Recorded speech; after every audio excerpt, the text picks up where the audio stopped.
Welcome to the kidsministry.blog podcast. Every episode, we share ideas, tips, and resources to help your children's ministry thrive. Okay, let's unpack this. Today, we're looking at some really fascinating insights from an article on kidsministry.blog.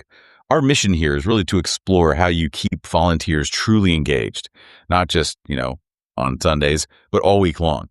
How do you turn that group from just a list of chores into like a real community? And what's really striking is how candid the author is. They admit they started out just, quote, barking orders in the group chat, which unsurprisingly led to people checking out. It really makes you ask, how do we move away from just tasks? How do we build that genuine connection and honestly stop people burning out? This applies way beyond ministry too, right? Absolutely. And the author saw it fast. The original group text, purely transactional. Stuff like VBS meeting Tuesday or grab construction paper, short, sharp commands. They said it made them feel like a boss, not really a leader. And the volunteers clearly felt that too. You had Sarah, who just went silent for weeks. Tom, only ever sending a thumbs up emoji. That's it. And Mike, he actually left the chat altogether. Yeah, it really shows how quickly people disengage when they feel like just a number. Like you only reach out when you need something. It's such a common trap. So they realized this was a fundamental problem, treating volunteers like, employees. So they made a pretty big shift, deleted the old chat, just gone. Yeah. And started a new one, completely fresh. And that first message in the new chat, that's key. It wasn't an order. It was a picture of a kid, Marcus, who was finally joining in. And the caption was basically, "You guys are literally changing this kid's life." Wow. Straight to the heart, right? Yeah. From task to actual impact. Exactly. And the change in response was like instant. Sarah sent heart emojis. Tom piped up saying Marcus had asked about a lesson. Jessica shared that Marcus's mom mentioned he was talking about church at home. See, suddenly it feels like talking to friends, as the author put it, not like getting work emails, because the focus shifted completely to the why, the difference they were making together. Yeah, that purpose element is huge. And it wasn't just the chat. The author started texting volunteers during the week, specific updates.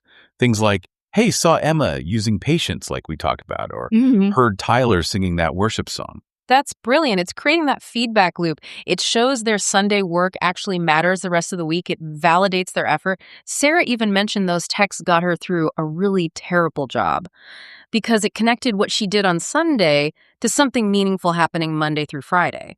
And it went deeper than just the ministry stuff.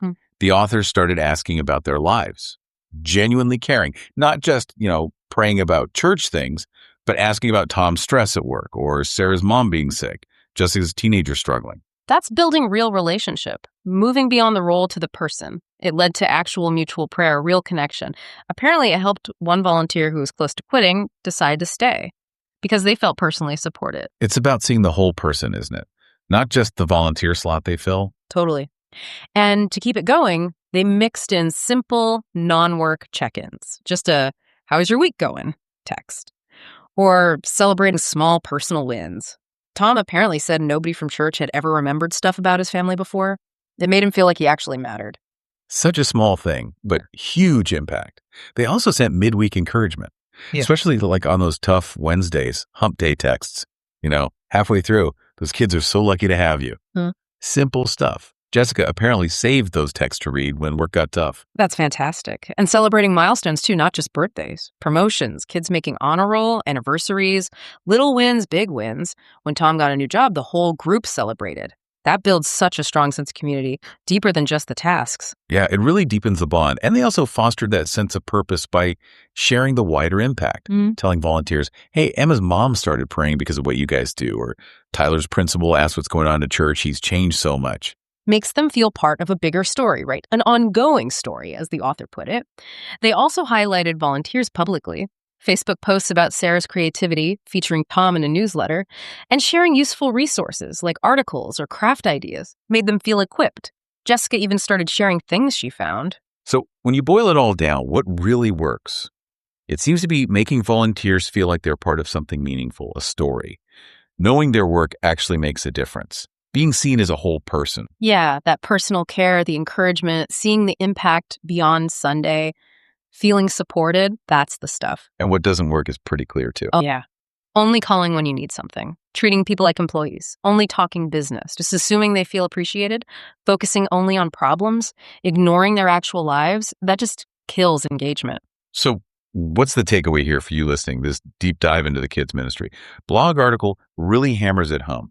Genuine engagement. It's not about managing tasks better. It's about building real, authentic relationships, cultivating that sense of belonging. Exactly. And if you zoom out, it's a powerful lesson in just human connection, way beyond the specific context. Think about Sarah going from silent to engaged, Tom moving past emojis to sharing stories, Mike even wanting back in the chat. So maybe the question to ponder is, where else in your life, maybe work, maybe friends, even family, could shifting away from just barking orders towards genuine personal investment completely change your relationship? What's one small step you could take? Thanks for listening.